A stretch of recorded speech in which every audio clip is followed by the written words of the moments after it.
cited a dispute involving the Constitutional Court over the rejection of certain candidates. But the indefinite postponement has prompted resignations and drawn anger from opposition groups. Nicholas Haak reports from the capital, Dakar. Hours before the start of a much-anticipated presidential campaign, President Macky Sall makes an unexpected announcement from the presidential palace: the cancellation of the election scheduled for February 25th. J'engagerai un dialogue national ouvert. I will initiate an open national dialogue to bring together the conditions for a free, transparent and inclusive election in a peaceful and reconciled Senegal.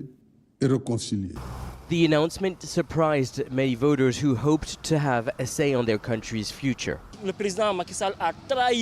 He has betrayed the spirit of dialogue. He has betrayed the Senegalese people. The base of the social contract is our country's constitution. We are about to face a crisis, a political crisis, and who knows, maybe if the opposition decides to join their force, maybe we're going to face violences. A fight inside Parliament on Thursday sparked Sall's decision. Allies of opposition leader Karim Wade accused Constitutional Court judges who compiled the list of election candidates of taking bribes to bar him from the race. Judges deny any wrongdoing. Opposition MPs voted for a parliamentary inquiry and called for an election delay pending the outcome.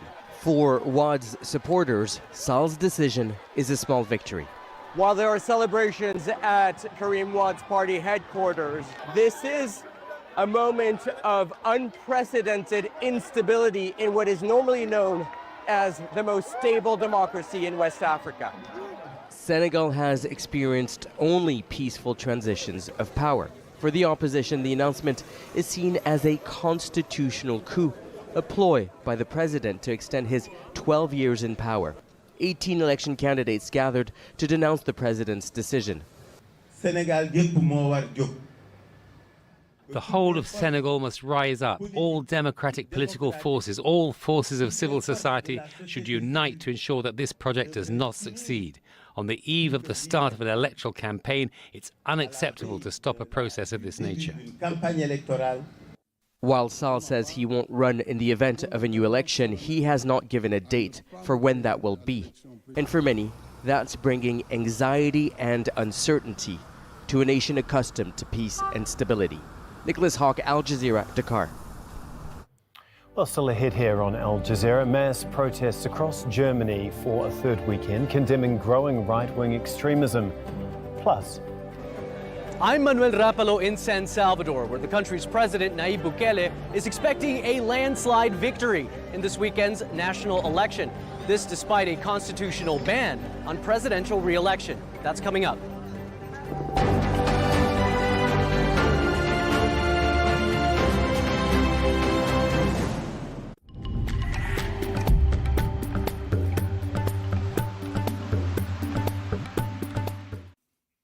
Hello there. Unsettled weather has been the dominant feature across the Middle East and Levant.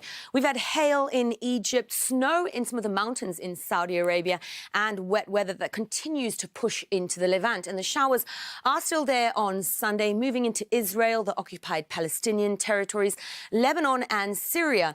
And a much colder feel comes into play for Damascus on Monday. The wintry and wet weather continues to advance its way east over the next few days. Further south of this, much drier, but a Shamal wind kicks up across the Gulf with a cooler feel for places like Riyadh and Doha over the next few days, particularly at night. Now, for the north of Africa, high pressure comes back into play across northern areas of Algeria, pushing the temperature up there over the next few days. It dries up for northern Libya and Egypt, but still some cloud lingers as we go into Monday. Further south of this, drier but windier, wetter even further south of this. Across that central band of Africa, we're seeing the rain pump all the way from Angola through to Madagascar. Some very heavy rain here over the next few days. Heavy rain for eastern areas of South Africa, much drier in the west with an extreme fire danger for the Western Cape.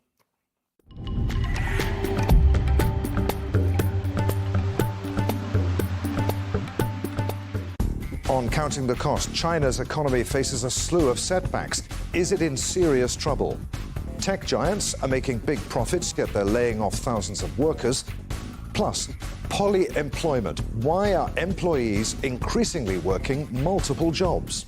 Counting the cost on Al Jazeera.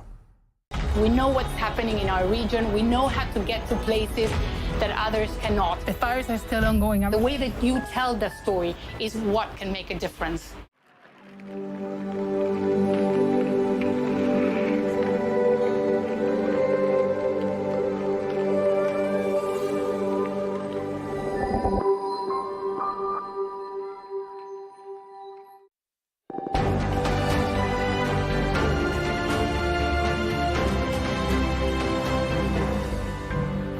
You're watching Al